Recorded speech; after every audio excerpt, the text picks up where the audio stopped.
Hi, and welcome to Mods. We're keeping you connected to inspiring science with virtual camp discovery brought to you by Citrix, the museum's official innovation partner.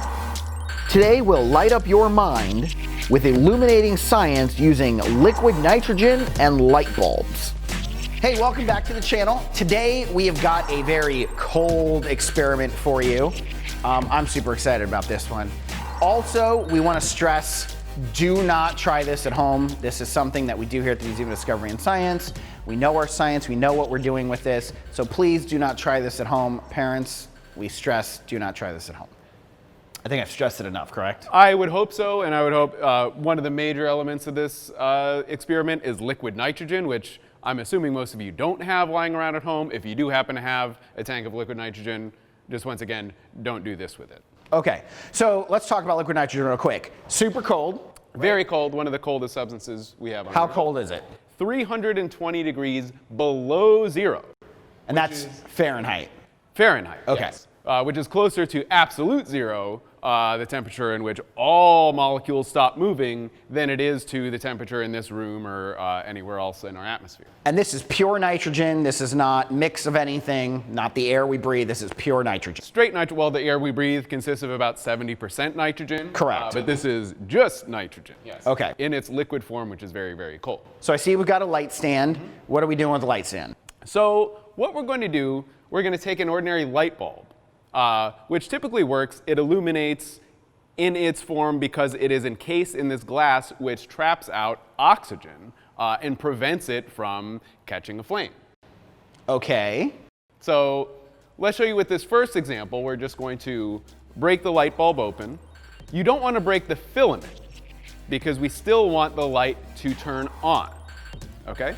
I think I've done a good job there not breaking the filament. Yep, the filament is still intact. We're going to screw it into our lamp here. And when I turn the lamp on,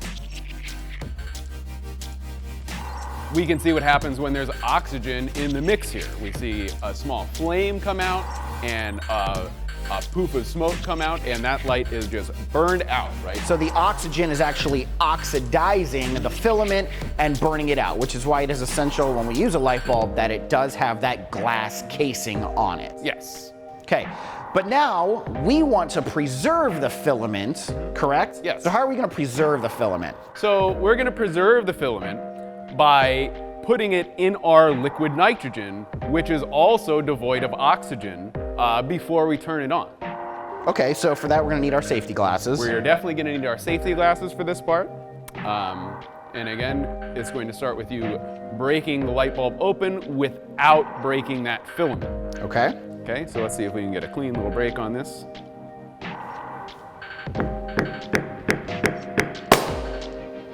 Okay, well, I heard some kind of pop. Hopefully we got it okay. What are we looking at? Okay, looks like that should be okay to me. Looks pretty good. Filament's still attached to the two sides of that. Get off any excess glass so we don't hurt ourselves. All right. So now we're going to put this one in our lamp. Okay, I'm going to plug this in right now. So here we go. We're going to be very careful as there are some sharp pieces of glass there.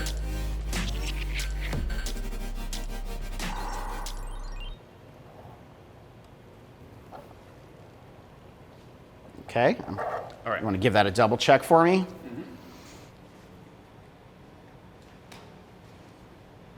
Yep, seems okay. Okay. All right, so let's try this out. Actually, let me top off my nitrogen a little bit here so we know it's going to be completely submerged.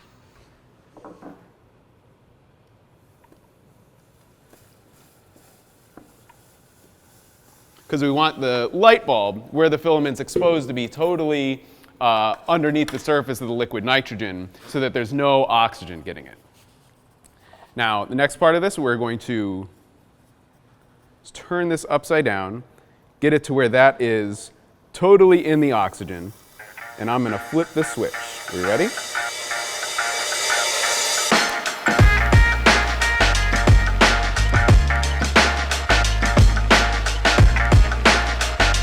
It's not burning out at all because the liquid nitrogen has no oxygen in it, just like the glass casing.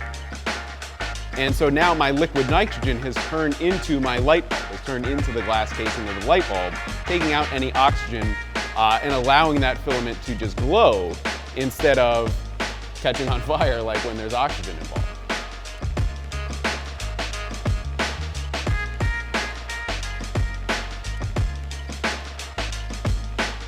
Wow, that was absolutely just fantastic, enlightening experience. Very enlightening really. experience.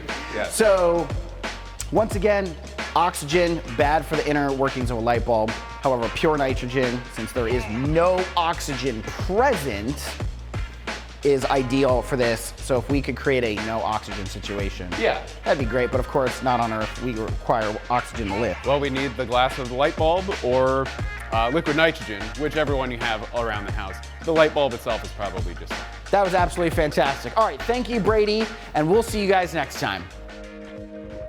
Thank you for joining us for this episode of Virtual Camp Discovery. Special thanks to Citrix, Mod's official innovation partner, for powering this series.